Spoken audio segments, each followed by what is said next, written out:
ITDA Bhadrachalam ప్రభుత్వ ఆశ్రమ పాఠశాలలో 15 సంవత్సరాలుగా పనిచేస్తున్న కాంట్రాక్ట్ ఉపాధ్యాయులను రెన్యువల్ చేయాలంటూ సిఆర్టీల సంఘం ఆధ్వర్యంలో ఉపాధ్యాయుల ఐటీడీఏ భద్రాచలం నుండి హైదరాబాద్ ఇందిరా పార్క్ పాదయాత్ర చేపట్టారు. భద్రాద్రి కొత్తగూడెం జిల్లా పరిధిలోని ఐటీడీఏ ఆశ్రమ పాఠశాలలో 2005 సంవత్సరం నుండి 2019 సంవత్సరం వరకు పనిచేస్తున్న కాంట్రాక్టర్ ఉపాధ్యాయులను ఈ విద్యా సంవత్సరం 54 మంది సిఆర్టీ తొలగించారు. 15 సంవత్సరాలు విధులు నిర్వహిస్తున్న సిఆర్టీలను ఈ విద్యా సంవత్సరం 54 మంది గిరిజన కాంట్రాక్ట్ ఉపాధ్యాయులను తొలగించడంతో వారి కుటుంబాలు రోడ్డున పడ్డాయి.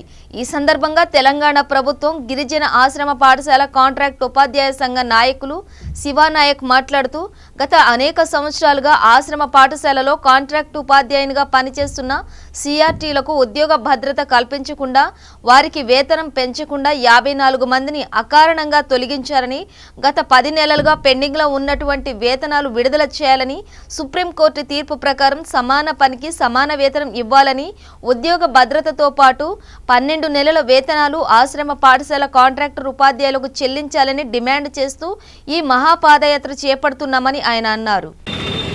ఈరోజు ఐటీడీఏ భద్రాచలం నుండి నిన్న 4వ తారీఖు నాడు ఐటీడీఏ ప్రాంగణం నుండి మహాపాదయాత్ర పేరుతో 54 మందిని 15 సంవత్సరాలుగా పనిచేస్తున్నటువంటి కాంట్రాక్ట్ ఉపాధ్యాయులని అకారణంగా తొలగించారు. కావున మా యొక్క పాదయాత్ర భద్రాచలం ఐటీడీఏ దగ్గర నుండి మరి హైదరాబాద్ వరకు మహాపాదయాత్ర ఉంటుంది. ఈ పాదయాత్రను దాన్ని ఐటీడీఏ భాగంలో నమ్ముకొని పనిచేస్తూ ఉన్నారు. వారు చేసిన 15 సంవత్సరాల కాలంలో ఐటీడీఏ విభాగంలో ఉత్తమమైనటువంటి ఫలితాలను కూడా సాధించారు. వారి యొక్క జీవితం మొత్తం కూడా ఒక చాలా తక్కువ వేతనంతో పనిచేసినటువంటి సందర్భం ఉంది. నేడు ఈ రాష్ట్ర ప్రభుత్వం వచ్చిన మొదట్లో కొంత గౌరవ వేతనం పెంచారు. వారి యొక్క కుటుంబాలు బాగుపడతాయని చెప్పేసి అనుకున్నటువంటి సందర్భంలో ఈ ఐటీడీఏ పాలక మండలి అధికారులు ఎవరైతే ఉన్నారో విద్యార్థుల యొక్క నిష్పత్తిని చాలా తక్కువగా చూపిస్తూ వాళ్ళని నిర్దాక్ష్యంగా మరి విధుల్లోకి తీసుకోకుండా నిలిచిపెట్టినటువంటి సందర్భం ఉంది.